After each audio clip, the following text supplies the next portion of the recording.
good morning to one and all. Good morning, good morning. It's Monday, and we instead of a brand new month, the first edition of To The Point for the month of October, being already the third day within the month. Let me say good morning to everyone. Good morning, good morning, good morning, good morning.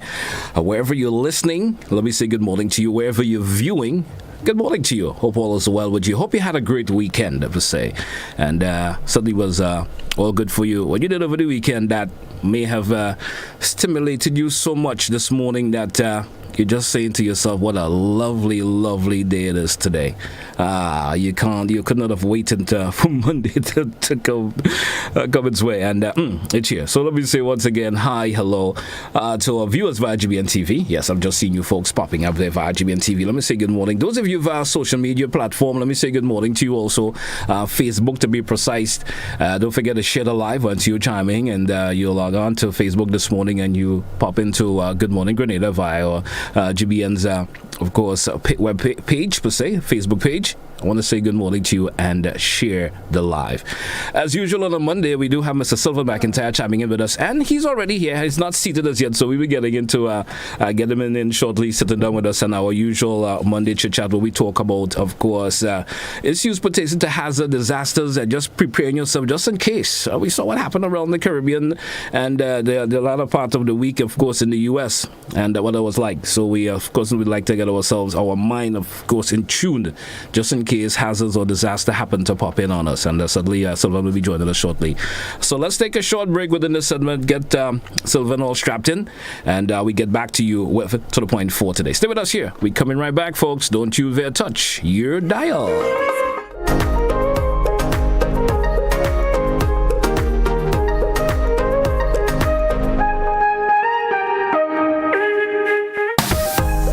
Don't miss the new season of Interesting Grenadians on GBN TV and social media platforms from Wednesday, October 12th at 8 p.m. and every Wednesday until November 9th, featuring the Anya Chow Chung story, the Richard Duncan story, and lots more. It's Interesting Grenadians, celebrating our interesting and outstanding Grenadians at home and abroad.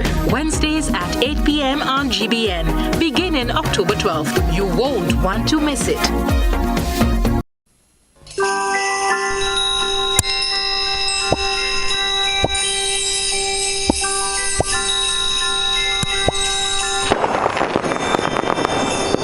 Mingle and Jingle coming soon to all GBN platforms.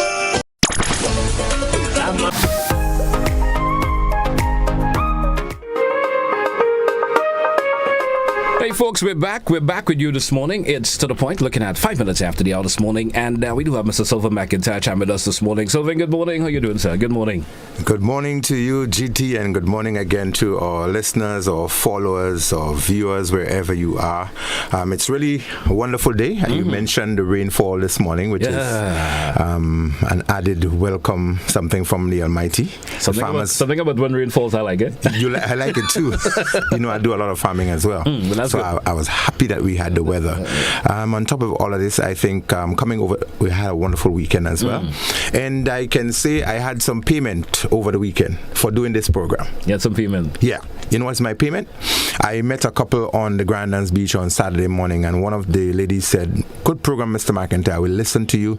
You're a true patriot. The contribution on that program is well, and you're doing quite a bit, and this is where I feel." And when I heard that, it meant $1 million. That we are reaching people. GBN is doing the right thing. Builds that momentum, gives you that attitude to always want to come back and do it again. Absolutely. So you get those kind of feedback is what you want to hear. Yes, man. That was good. The negatives is good also, but it should always outweigh. Yes. You understand? Yes. The positive part should always outweigh the negative part about it. So if through this program we can impact at least one person, we know that's one family, and one family can extend to another, that we are sure would be much safer in our society. Yeah, exactly. And I'd like to hear that, because we all about giving folks that reassurance that if there is a hazard or disaster happening, there's always some way that you could get through it in the best way possible. Absolutely. You understand? And the aim is obviously to minimize risk, to minimize loss of property, to minimize loss of life and injuries and all of that getting worse. I think when we started this program, our aim is to ensure that Grenada as a society, as a community, as a country is better prepared to deal with disasters or emergency in whatever form they come. And we can see that is growing. We now have, I think, a greater listening and viewing audience since this program started. We've been getting some real positive feedback on that. And this, again, is rewarding that we are able, through the GBN platform, to impact the lives of people. It's good. It's good to hear that. Well, let's get things rolling up this morning. Something I want to touch on to you this morning, because, was it sometime in the latter part of last week? Was it last Thursday? We heard of an incident happening at the West Terminal entrance in Zongtong St. George, and we saw an individual, of course, lost their life. Of course, our condolences goes out to the family. Yes. There was some talk going around pertaining to how the police may have handled the situation in the initial stages of it and so forth. What's your take on that, and how do you feel, or do you feel on a personal level how the situation was handled on a whole? Yeah. So I am not fully aware of all of the circumstances relating to that incident, but from the limited information that I got, there's a lot we can desire more of our society in terms of how we respond to incidences and how we respond to emergencies. It still says to us that there's quite a large gap where the whole emergency response and emergency scenes management could be enhanced, and how the community, and when we speak about community here, we speak about every individual, wherever you're assembled and there are a group of persons, that becomes a community where activities are undertaken, etc. And the bus terminus itself has its own community, the commute, the people that move from time to time from one place to the other, and incidences will happen. It is saying to us a couple things, that the bus terminus itself, as well as any other place where people are moving in numbers, there are certain emergency preparedness that should be in place. In the first instance, there should be an emergency response plan. So if we have a small scale emergency or a larger one, how every person or every entity, every customer and every agent or any person who is using the bus terminus, what is their role and how they should respond to an incident. We look at the role of every person who's moving around, because wherever you are, things would happen. So how you deal with it first and foremost is something that we can go on quite a bit on. But every person, whether there is someone with an epileptic condition, whether someone is they have a heart attack or a mild stroke, or someone may faint for that matter, and they would require some emergency treatment. It does not take a medical first responder to deal with that scene.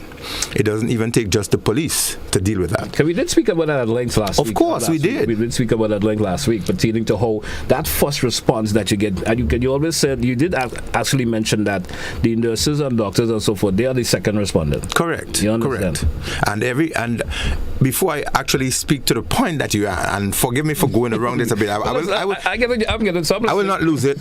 But again, I remember one of our programs, one of the health persons came in and spoke about the number of trained persons across society. I think there were 80 plus persons who were trained in mass casualty and emergency care and treatment just recently. And so that is also pointing to whether or not we should change the status quo in terms of how we train and who we train and where they are placed, and whether or not we should be focusing a lot on the mass events, or whether we should be putting a lot of effort into the family and the individual's affairs across country. And it is something worth thinking about. It is again something that the new administration should think about, and the word transformational is not only now a local or community slang, but it's a global wording now, that transformational, and the transformational agenda is across. So it is also saying to us as to whether or not there should be a transformational system of emergency response, and whether we should be focusing a lot on the communities, the homes, and the individual, not just the persons who are attached to various ministries and departments and sectors and so on. But we're speaking about the grassroots, the average community member, whether there should be a stronger campaign and a drive to empower these people to deal with what's happening right in the neighborhood. So let's go right back to the bus terminus. We can talk about, but I like that point that you were getting around to there for a wee bit, in terms of a holistic view of where there should be programs in place now where folks who has the necessary talent could go into communities and have programs where they can teach folks these first aid and stuff like that. Yes. That can aid individuals when a situation of that nature develops. Absolutely. I mean, so just imagine somebody on when that situation at the bus terminals, I'm leading to that now. If someone had just a basic training per se, could have saved that individual life to a point. Maybe. We can say maybe could have saved that individual point to it. And I don't want to be read here wrong. I want to really commend the Ministry of Health for the effort they have been making and the effort they have been putting into training even the nurses and the people from various sectors to become emergency responders. That is commendable. The expansion of that is whether or not we should be driving our interests more. And it is not only a government affair. It is also corporate Grenada, how business entities and sectors can come together and sponsor different training programs, how they can drive that across country, how they can engage the people who are trained to become a community of responders and a community of trainers to be able to empower community. That in itself, while there are quite a number of persons trained, I am absolutely sure that there are insufficient persons who are trained to deal with the day-to-day emergencies that come up. We're not speaking disasters yet, because disasters has its own forum and it has its own cadre of people who can deal with things at a particular level. I am speaking community empowerment, and the community in particular now that we want to speak about, let's zero in on what happened at the bus terminus. And so if someone collapsed, if we had on average 1 in every 10 or so persons that knew that know or is very confident in emergency response, we would have seen a different kind of response to that incident on the bus terminus.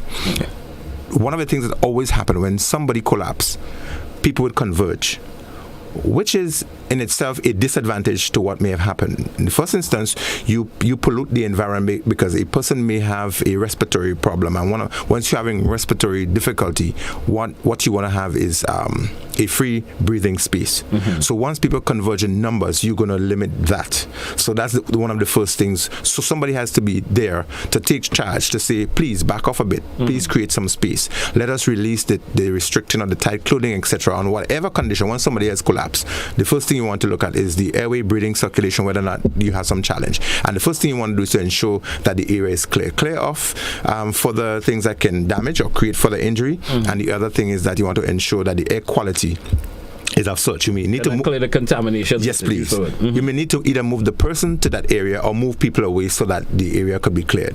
The other issue is that people criticize the police quite a bit as to whether or not the police response is about just law and order, just about solving crime and so on. Absolutely. The police responsibility is not. The police is all of the above and much more. So whenever a police respond to a situation, first and foremost, every incident may not necessarily be just an emergency. It may also be the scene of a crime. So every person that is there in a pool of blood or may have some injury or something, may not necessarily be just an injury that occurred because the person just fainted or they fell. The police mindset then should be first and foremost whether a crime has been committed. Now, if a crime has been committed, there are certain steps that you want to be able to do to preserve that crime scene. It is also a responsibility of every citizen that when something happens, if you are going to approach, you must be mindful as well that that could also be a crime scene, and your effort there and your response there could either help the process, or you could slow or impede the process or retard it because you did not handle it right. You may move something that might be critical in solving that crime. The other issue is whether or not police officers are trained in first aid, and I heard that comment quite a bit. Whether the police should come at the scene of an accident and just try to take the measurement, or whether if there is someone, a victim that is bleeding, whether the police should attend to that bleeding situation before taking measurement. Absolutely. The police responsibility is first and foremost for the protection of life and property. So if life is threatened, despite the offenses that might be committed, the police initial responsibility is to look for life-threatening injuries first and foremost. Right. So whether it is an altercation, whether it's an accident, whether it is something that was induced by the police themselves, whether in the execution of the police duty, he had to inflict some wound on someone to either save the life of another or prevent the continuance of a felony or an offense, the police still has a responsibility to look at life-threatening. So even if he shot the person, even if he struck the person with his baton or otherwise, he has a responsibility morally and professionally to look for life-threatening injuries or otherwise and treat that situation. Okay. So in this instance, it might be I have not seen, but it could also point to the fact whether or not the police themselves are doing more refresher training in emergency response, whether the program where emergency scenes management and first aid, whether that is adequate in preparing and giving the police officers themselves the confidence to deal with every situation. So one situation could lead to quite a number of other situations. So when something happens, you need to expose it, you need to look at it and see how could it be done differently, how could it be done better. So it's an opportunity, if the police is criticized, that they should look at their training regime as well, as to whether or not the force, we are preparing our police officers to be confident to deal with emergency scenes, or whether or not we are preparing them most to focus on the crime or the offense issue. And it is a longer conversation. It is something that, in retrospect, the police themselves should look into, having not been fully informed or seen the incident myself. But listening to the criticism from the public, they tend to believe that in a situation like this, they should have seen a police going forward and showing some signs of dealing with, or taking some sort of a charge of not just the scene itself, but looking at the emergency need of the person that could be life-threatening. That's certainly understandable. I thought just come to mind. What do you think? Or do you think something like that should be implemented in the state of, where we have facility where that Bristol ambulance service is located? Do you think there's some kind of emergency unit should be set up there, in your opinion, just to aid in case of situation of that occurring from time to time? Well, that is something that could be given some consideration if it is not in existence, but I do know that they do have some. We know there's a close proximity of the health center is right next door, there, but still time to get there and stuff. I understand. But if they could have someone who have some knowledge of first aid at the time, we could have seen a difference in terms of how this thing played off. Yeah, GT. Regardless of what the location of any health facility, polyclinic or otherwise might be, it is still the responsibility of any entity that is providing a public service to ensure that they do have some emergency response capacity or some persons trained. Yeah. As a matter of fact, the health and safety issue should now become a legal agenda item as to when person hold particular function, whether or not they should hold a level of certification in emergency or first aid and that. I know there are some entities who are ensuring that people are trained in first aid, because I've been having quite a number of requests recently for people to be trained in first aid. So it seems as though the understanding and the realism is beginning to hit in that if you do not have a system or a structure in place for emergency response, that could slow down economic activities tremendously, and it can slow the process of commercial activities in private entities if you do not have that kind of a response. Yeah. So if you don't have a system where people can react to a situation and deal with it appropriately, it could delay the whole process of transactions. All right. So when we're coming back and we're going to chit-chat some more. It's To The Point for today, Monday, the 3rd of October. We're taking a short break. We're coming right back.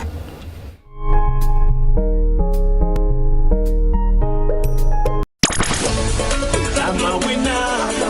You are winner. We are winners. It's the big one. Grenada. Imagine winning $25,000 and up to 6 times by scratching just one lotto ticket. Get your triple cash scratch tickets for a chance to live your best life. Win easy with Scratch. For just $3, match any of your numbers to any of the winning numbers and win the prize shown for that number. Reveal a money back symbol and win the prize instantly. Triple cash scratch in stores now. Must be 18 or older to play. 'Cause I'm a winner. From the moment that I get up, I'm feeling right.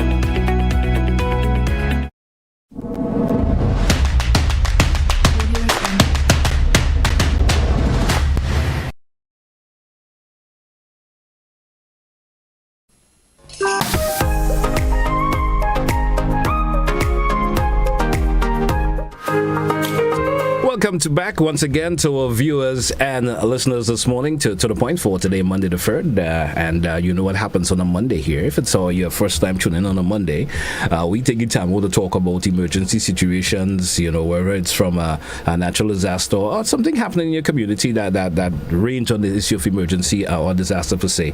And we do have Mr. Sylvan McIntyre who chimes in with me on a Monday, and we chat with these things, given his, of course, personal expertise in the matter, in these situations per se, and he chimes in and give us the relevant information pertaining to this. So when we spoke a while ago pertaining to that issue that happened at the Burns Terminal, once again, where that individual lost their life. Recently in the news, we heard of a baby. Yeah. In one of those daycare in a part of the island, and we heard of that baby losing his life. Once again, we should know that if they were individuals with basic knowledge, maybe they do what they do, but sometimes the situation comes around where individual may not be able to handle a situation of that nature. I'm not sure what you gathered per se pertaining to that particular issue that happened there with that baby losing his life. Yeah. But what's your take on that? So, before, again, I just answer directly. Forgive me if I choose that way of answering questions. I like to set a context before I give a specific answer. Having spoken about emergency response earlier on and how people should deal with it, there's particular equipment and items that should be there at facilities that can, help in situations like these. We have places like the bus terminus, we have places like air and sea ports, we have places like the ministerial complex, and construction sites where quite a number of people would assemble, and the risk level would vary from time to time. But one of the basic instruments that should be there is called an AED, an automated external defibrillator. Now, a defibrillator is to the body what a cable or jump start is to a vehicle. Right. So in other words, if someone collapses suddenly, it means that they either having difficulty in breathing or they may have circulatory problem. So what an AED would do is help to jumpstart or help to give a surge to the heart, so that you can have maybe the heart returning to it defibrillates the heart, because the heart goes into a process called fibrillation, where it slows down or it suddenly shuts off. And it could be for as little as a blood clot that may have just got into one of the arteries and limit the flow, or it could be some other form of what you call shock that may have been occurring, or the person may just have had some airway obstruction that also impacted on circulation. And that item or that equipment there, along with persons who are trained in doing CPR, can really help to prolong the life of somebody, or it can help them to totally recover. So in a situation like the one which we spoke about, whether it's a regular situation for a very active person, or whether it's a pediatric or a geriatric, AEDs can be used for smaller persons as well as older persons. There's a place that you can assign them. It is a very simple instrument because it's automated as well. It kind of speaks to, there's a voice on it that says analyzing, shock required or not required, and then it will say what it is going to do, and it gives a sudden jolt to the heart. And again, I spoke about the issue of health and safety in the workplace, and maybe more and more the national system should look into whether places that deal with quite a person exceeding 3 or more, whether they should just have someone with first aid trained at least, and whether or not it should become mandated that persons or places that employ beyond a certain number would have an AED.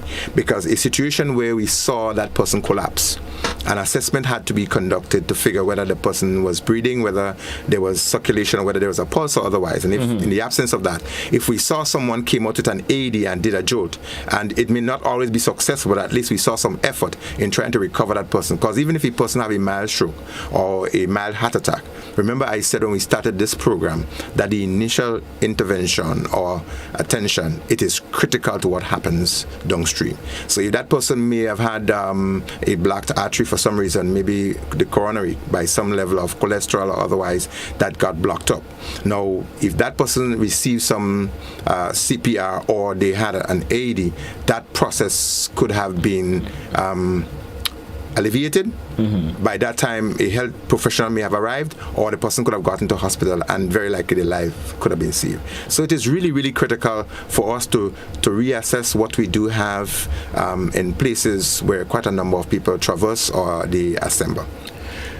I would like to chime in a minute, but also the basic knowledge of knowing what to do should play a part in this. Yes. Because I per se, may have limited knowledge pertaining to first aid, and if someone collapses, I may not know what's the problem or what is happening to that individual, and I miss, even though there's that machine that you make mention to, I may not know the reason why when the time comes that I have to use it, how to use it. Yes. I haven't seen it used and saying, okay, it has a voice prompt and stuff.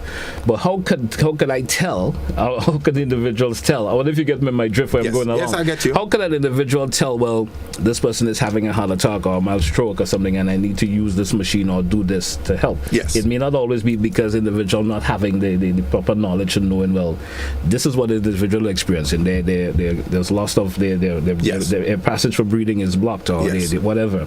So all of that can play a fact in terms of how a person recovers, because individuals having basic knowledge. Yes. So if I had to do an evaluation or an assessment as to what happened to that infant at the daycare center, or what happened at the bus terminal or other emergencies, I would have looked at my first line of assessment would be, what was the initial response? Did anybody check for an obstructed airway, or whether or not the person had circulation? And there's whether it's as I said, a baby, a pediatric, or whether it's a geriatric or otherwise, the process of assessment has to be undertaken. There's a basic thing that people need to know. It's airway, breathing, and circulation, and there is an open airway technique that one can use. It's simple. It's called the head tilt, chin lift. Just tilting the head backward, lifting the chin, look, listen, and feel. Look along the stomach to see if it's rising, and you listen at the nose and mouth to see and to listen to whether or not there is sound coming from the mouth or the nose, whether you're sensing any sound or any breathing coming there. And your cheek there, which is very sensitive, is supposed to take up the faintest of any breath that is coming from the person. So I would have loved to see that process. Now, if somebody had done this, I'm subject to look at the tape then. If somebody had done this, if somebody said to me that, look, we did this at the daycare, or somebody said, this is what we saw somebody running out to do at the bus terminus, I would have been relieved to know, well, somebody understand that if someone collapses, that there's something that they need to do to assess the airway or to assess the level of consciousness. That would tell you whether or not you do CPR or you use a defibrillator. There it goes. So again, it is not rocket science, and you do not need a lot of instruments or equipment to be able to render first aid or those kind of emergency. If you understand that with an AED, it has two straps or attachments to the body. One goes to the upper level of the chest and one goes to the lower abdomen side. And if it's an infant or a smaller person, one goes to the back and one goes to the front. Once you attach it, you switch the equipment on, it would say analyzing. So it will tell you that I'm analyzing as to whether or not there's a heartbeat. If it recognizes that the heart is beating very faint or otherwise, it does not require a shock. A shock may not necessarily be administered by that equipment. It is so programmed to test the faintest of a heartbeat. So if there is one, what would be required is possibly maybe to just do some chest compression. If there's totally collapse where there's the absence of no heartbeat at all, that defibrillator would say shock required, and a shock would be administered. And it asks people to stand back, because if the person who is to administer that treatment is holding on to that equipment, they too could receive a shock. All right. So it says very clearly, stand back, shock required. So it seems like a lesson here this morning for people, but these things should happen, and I am hoping that Ministry of Health, through some instrument, would create an inspection process for people who run businesses, who have employees at a particular number. How many persons are trained in first aid and CPR?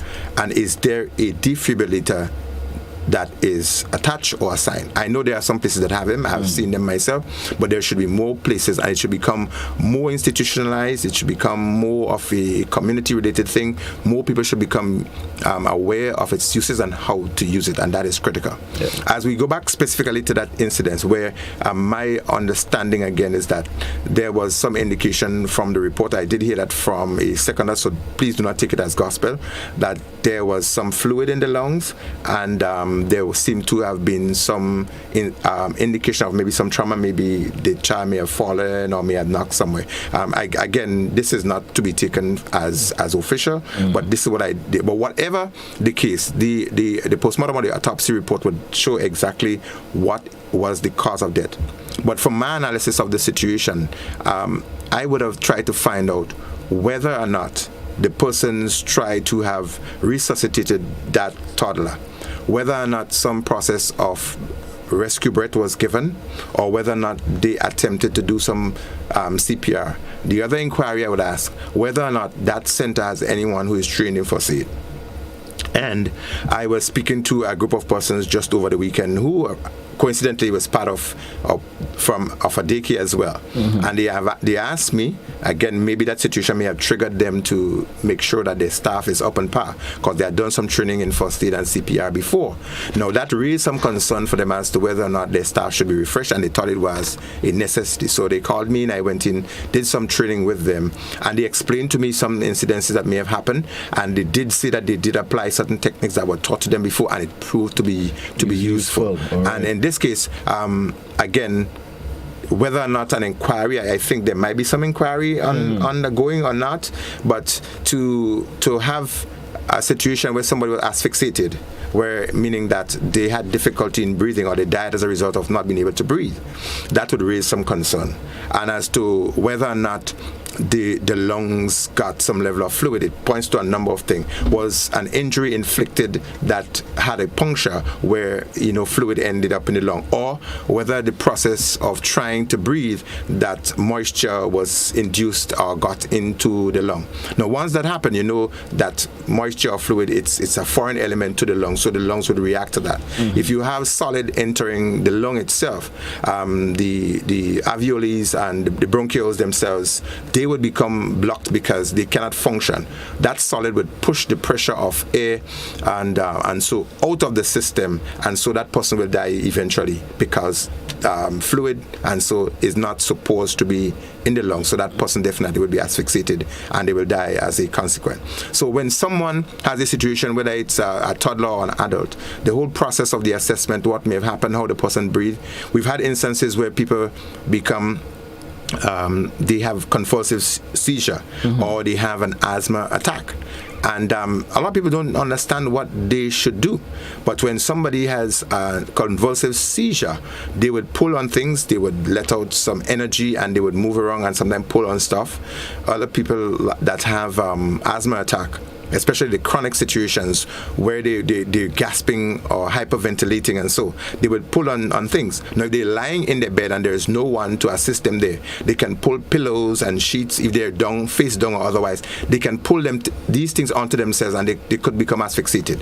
They can strangle themselves just because they did not have a free passage of air circulation in the area where they directly was or in the general area itself.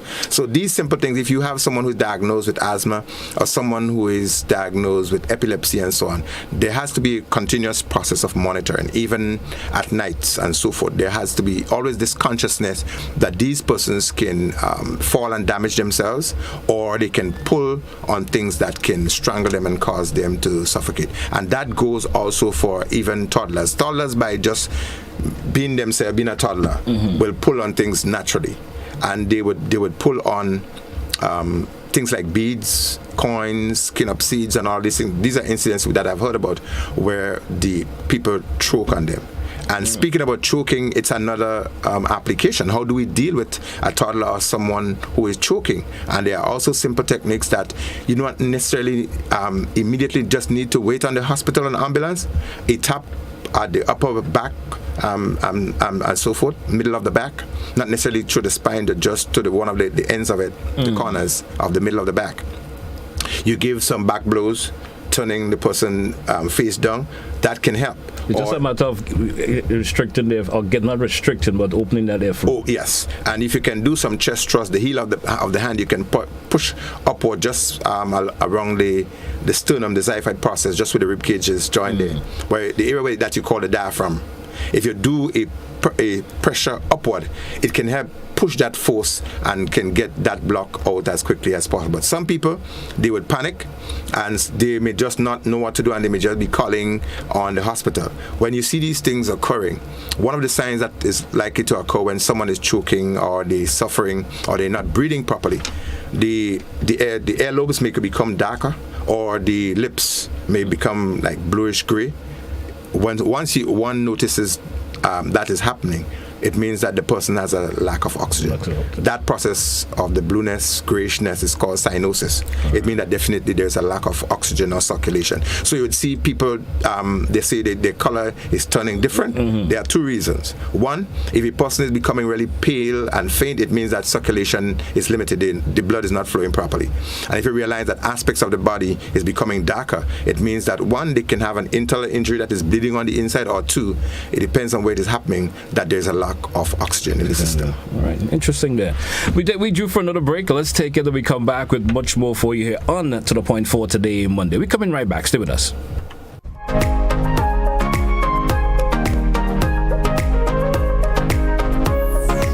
Don't miss the new season of Interesting Grenadians on GBN TV and social media platforms from Wednesday, October 12th at 8 p.m. and every Wednesday until November 9th, featuring the Anya Chow Chong story, the Richard Duncan story, and lots more. It's Interesting Grenadians, celebrating our interesting and outstanding Grenadians at home and abroad. Wednesdays at 8 p.m. on GBN, beginning October 12th. You won't want to miss it.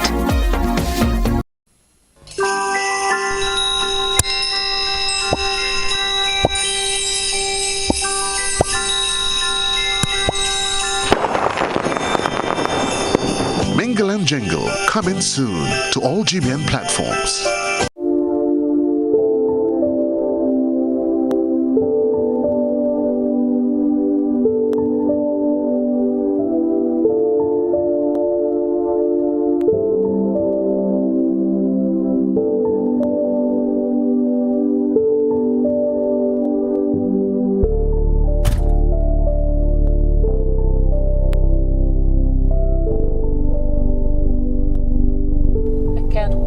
My granddaughter.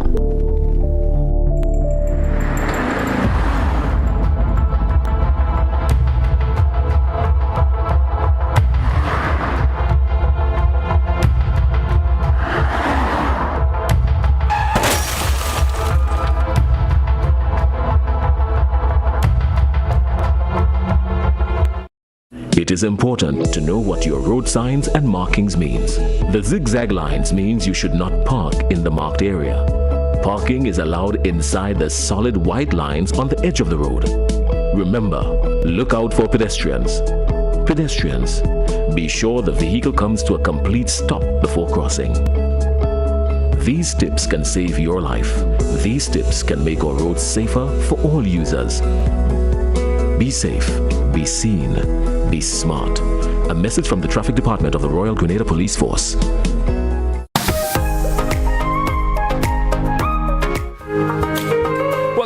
Welcome back to our viewers and the listeners. It's To The Point for today, Monday, and of course we're talking this morning. We're talking, we don't have a direct topic this morning. We kind of have a bit of an open feel, but even though some of the conversation is a bit direct, it's an expansion of the emergency scenes management. Exactly. That's what we do this morning. Yes. Now we're going to slightly divert this in this segment from Grenada. Yes. Talk about some of the regional, of course, happenings lately, especially the last couple of days in terms of Hurricane Ian, we had Fiona and so forth.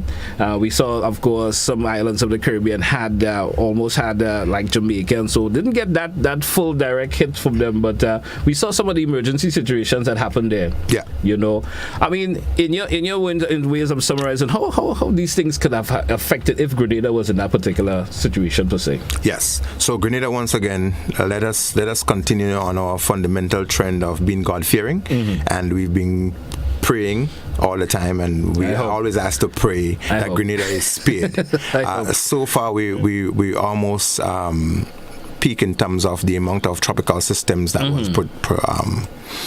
was what you call forecasted for 2022, and that's good to an extent. In addition to that, we did and we are still beginning to have these extreme heat that we are experiencing on a daytime and so on. This morning you were welcoming the rain. And the heat is never, the excess heat that we feel around this time of the year is never good news. Because tropical cyclones, they feed off the energy from the surface heat and so that comes off the ocean, and that generates the power.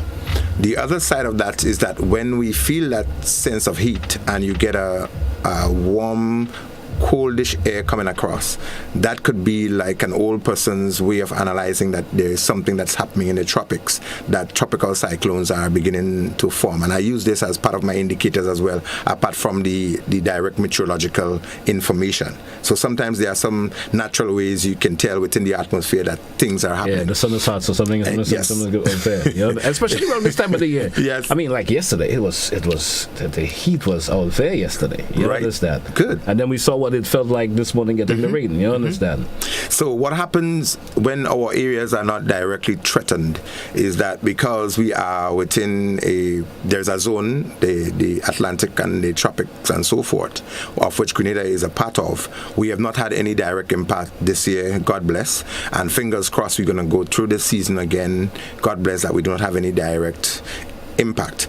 And like someone was saying 1955, then we had almost 50 years, and we had 2004, and then it's going to be likely around that time again. Please, people, do not take Times have changed. Time has changed. We have the impact of climate change and all of that's happening, and so what technically is called return periods for natural phenomena impacting, it may not be as far as it used to be, and it is very untimely these days. So do not go by return periods, those who are doing their models and so on, and saying if we model this and we work this out, that Grenada is due X time or not. Please do not go by these kind of a formula, because again, the other things that we want to see is that the master is in control, right? So man make, God break. And God, man break, God fix. Exactly. All right. So what's happening here with us, what's happening in the tropics? We've seen a number of systems formation, and as I said before, most of them formed up north of us. We've had Fiona that gave some back ends, and it created and gave us a bit of water. We saw some thunder and lightning and so on. And then we had the other events that came through, or where we had closer to us, we had Cuba that got impacted, and also we had Florida also getting impacted. Now we've also had some of the islands of the Caribbean that had some impacts. We had the Turks and Caicos Islands, Bermuda, we had Bermuda, we had the Bahamas, and we had Jamaica, Puerto Rico, we had Puerto Rico as well that had some impact. And now we have Mexico is currently being threatened again by a tropical a Category 4 hurricane. This is saying to us, fellow Grenadians, that natural phenomena, they will happen regardless of, and they may be direct or indirect. Right now we are having indirect impact in that they have impacted Cuba. We do have quite a number of Grenadians in Cuba that would be disadvantaged because the power has been out for quite a while, although they're doing a fantastic job in restoring that. Some things, the farming industry has taken a tremendous hit in terms of how food security could be maintained and how that is being lost. So some people will be out of that for a while. So again, the support for our students and sisters and brothers in Cuba, and we know Cuba by and large has been supporting Grenada medically and otherwise quite a bit, so our heart went out to them, and it's still going out in terms of how we can support them for that. Miami, Florida, not that Miami, but the all of Florida, the south coast of America that was impacted. We have a small diaspora there as well, and that's one of the hubs for shipment of things to Grenada. So our barrels and other things, they are likely to be impacted in terms of the delays, and so that can happen. And things that were coming to us may not be coming as quickly as they should.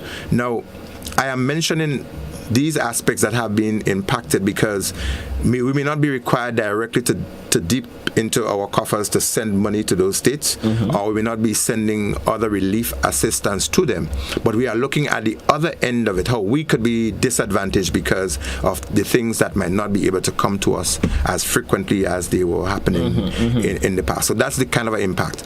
But when these things continue to happen, what it is saying to us that our neighbors in the north, Cuba, Puerto Rico, Florida, and all of the Jamaica and all of these places further up not that been impacted. It is saying to us that when your neighbor's house is on fire, then you need to wet yours. Exactly. It is saying to Grenada that if these things are impacted, it's having these effects.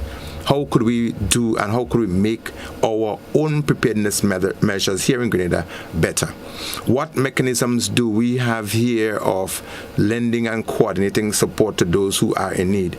Should we be impacted? How do we, what is the recovery mechanism for this? Do we have our own recovery plans for businesses? Do we have our own family disaster plans to deal with our families and so on? Our infrastructure and our utilities and so on? What kind of a response systems do we have in place? I can personally boast of the Greenlick system that tags into the Caribbean electricity companies across. They have a proper mechanism, I would say, where there is response from each country that is mobilized very quickly, and I think there's also a fund that they generate every year that they put towards that can help one of these countries if they are impacted. Okay. We can take a small page of that and see when these things are happening, what do we have here to support our neighbors, our friends, and what we have here in making our own society become a bit more resilient.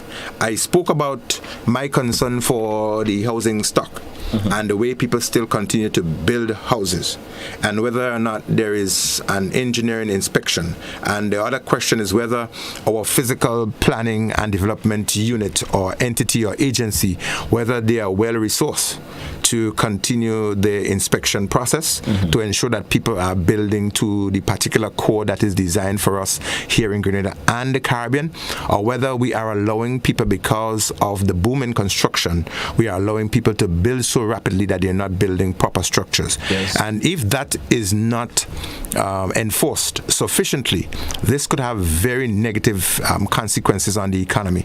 We spoke about insurances earlier. Are we encouraging people who are building particular structures that there is a system? It is not law.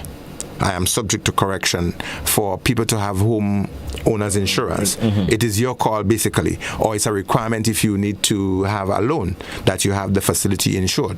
So our insurance companies, they have to be able to step up, make the premium and the cost of insuring facilities become more user-friendly, give people more incentives to insure facilities so that they can reduce or mitigate that kind of a risk financing when it comes to crisis and disaster. Quite a bit I touched on in what's happening in the region in terms of the impact that we're having, but as we look at it, even the flow of material, that has its impact. And plywood and other forms of material, this becomes very scarce during the hurricane season. So I have urged the business suppliers, hardware people, to stock up a bit more during those seasons on plywood. We can break here because I think we may want to open up for a few callers. Sure, we certainly will.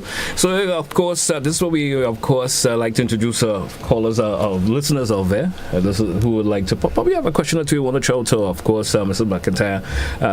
We certainly will, of course, entertain it this morning. 435-2041, 435-2041. Those of you via our Facebook page, if there's a comment that you'd like to make pertaining to what we are speaking about this morning, you want to chime in on that, certainly we will entertain that. But let's take a short break, Sylvan, and when we come back, we will take those calls and so forth. But I think I see a caller is coming. Probably let's see if we could grab this caller before we take the break. Okay, great. Caller, good morning. How are you? Good morning. Good morning. Caller, would you mind lowering that radio in the background first, please? Yeah, Mr. Sylvan. Yes, sir. I think you're too good for Grenada, you know. In all field, you always excel. Thank you. So I always like to listen to you, and I commended you in different situations. Thank you, sir. Now, we need you to guide a lot of. We need you as a handyman in Grenada to be in charge of a lot of things that will benefit us in Grenada. Because I know a little. I'm not as educated as you, but as for me, I might be able to assess you. Okay. All right, I think we lost that caller there. 435-2041. We're probably going to take a couple of calls before we grab that break. 435-2041. 435-2041. That's the number. Let's. I was going to ask you a question, but let me grab this caller first. Caller, good morning. How are you? Good morning, Mr. Tillisford, and good morning to Mr. Sylvan McIntyre. Good morning. Yes, sir. Sylvan, I want to compliment you. Thank you. For your boldness in mentioning God over the airwaves, because a lot of people don't like that. Okay. And since you are, let me tell you, God is going to hold us who know Him responsible for a lot of people who don't know Him. Because He said we ought to preach that gospel. We ought to make them know the awareness of God. And I always feel, no matter what emergency, what danger, what somebody is in, and it is likely the person will die, what we need to do is to get them to know Christ before they leave this world. Thank you. Because we know there is a heaven and we know there is a hell. And people live in, the Bible says that in the latter days there will be more lovers of pleasure more than lovers of God. And I heard somebody on a radio station this morning comment about the amount of people that was in that stadium or wherever. They had something over the weekend. Yes. And they're not thinking about God, more pleasure. So we need to tell people, because we are in the very last days. And if people are not looking around, it's because Satan has blinded their minds that they cannot.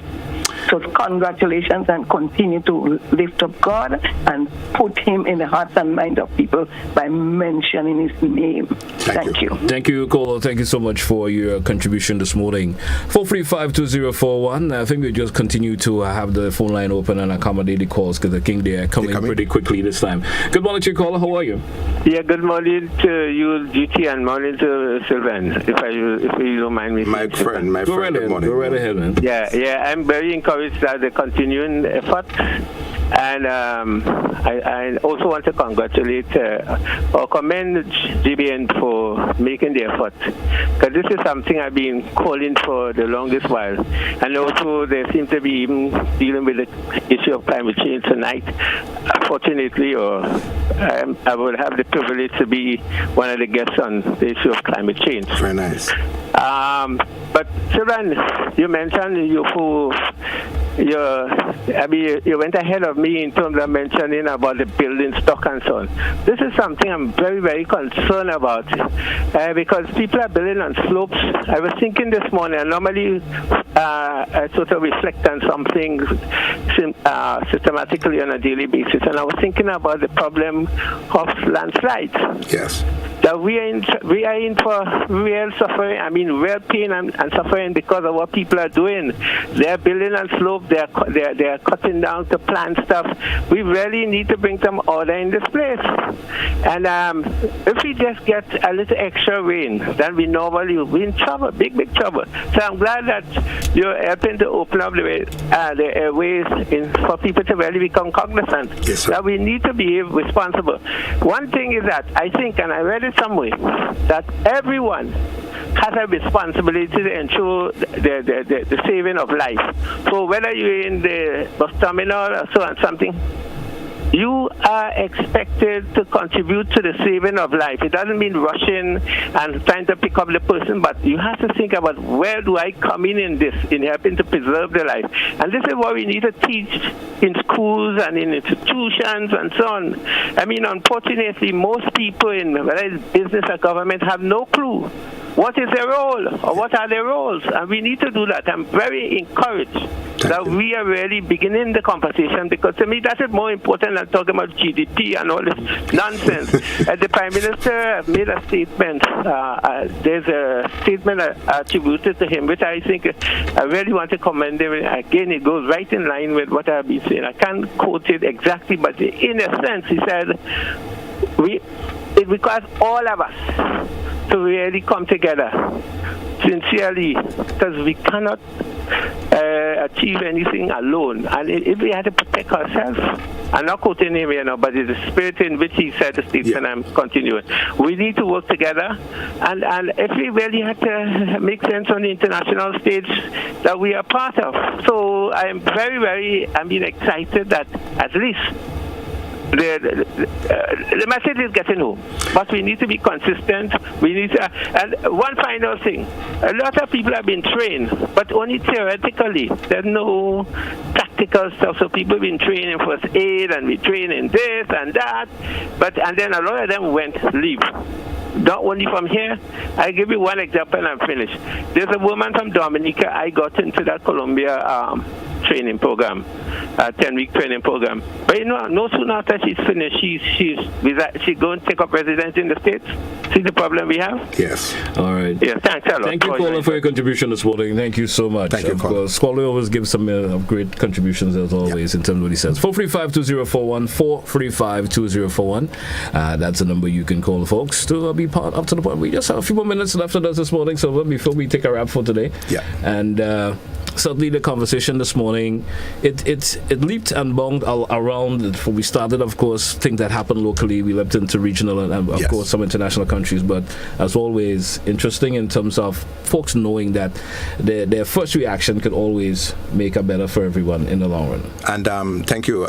We had to have spoken about that international one in Indonesia. Oh, yes. We didn't even get to talk about that. In excess, I think 125, 130 persons lost their lives at a football game through a stampede. And now there is an investigation that's ongoing as to whether or not the police action was appropriate. They have singled out the team of police officers who were assigned there, and they're all under investigation as to whether or not the action met what was the threat. Yeah. So whether it was balance or the level of force. And this is what people have to understand, that police officers, they're always under the radar, and police are not above the law. And a police action is measured against what is the offense, the crime, or the occurrence. Right. So if you do anything, it has to be justified. So they're under investigation as to whether or not the action was appropriate to the, I think it was the field invasion, and then they used allegedly tear gas, and that led to a stampede, eventually to the loss of life. It is also pointing back to our own systems here as to whether or not we do have this emergency procedure, that when we have mass gathering at our stadium and other facilities, how do we channel and how do we speak and address people to deal with a situation? Whether do we have procedures, and do we have enough signs that would direct people into places of safety? All right. We do have another caller. Caller, good morning. Good morning. How are you doing? We're doing pretty okay. Go right ahead. I just called into straying from that point a little. There were some people taking people land up in St. David in Syracuse. I don't know if the police could look into it. Caller, the program is not geared towards that particular issue this morning, so on another occasion you may have to call back pertaining to that. All right, caller? Thank you. Yes, and as you're referring to, in terms of, emergency and disasters and stuff happening, and, and the way folks reacted. Yes. Could definitely make the consequences of what the situation is, more or less. It is both on the side of law enforcement and the public themselves. Now, as I said before, knowledge increases confidence, and instruments would instill as well the confidence in people. So if the people at a game understand that if there is something that happened, there's enough exits and there are enough signs, and this is what they should or should not do, they would obviously be more safety. And if the police understand that they can carry proper assessment and recognize that their action could lead to an exacerbation of the situation, they would understand, well, that level of force may not be a wise idea. While people may be invading on the pitch itself, but was tear gas the appropriate thing to use at that time? Yep. Because it led to what happened. Folks would decide, well, the tear gas, I want to get away from there. That's correct. And we saw the end result in terms of what happened.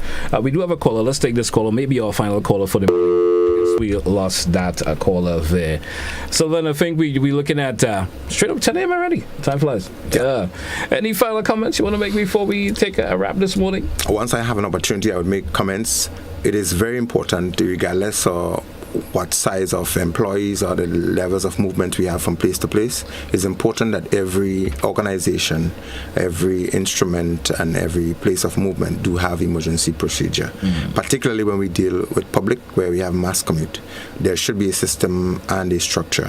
When we deal directly with the lives of people, and people are entrusted, for instance, daycares, pediatric care homes, and so forth, these places are places that we should ensure that there's a mechanism for enforcement and there is a regime of inspection, monitoring, and evaluating, so we could ensure that our health system, our emergency care, and our response system is enhanced and that the lives of our people could be safer. All right. Sylvan, I want to thank you once again for of course, being here and sharing the information that you certainly did. It was a pleasure here every Monday. Until we do this again next week. I'm looking forward to it again. Have a good what's left of the rest of the week for you. Thank you very kindly. Until we get this, folks, as we come to the end of To The Point for today, Monday. Join us again for another edition tomorrow. Have yourself a wonderful day, folks. Until we have another edition again.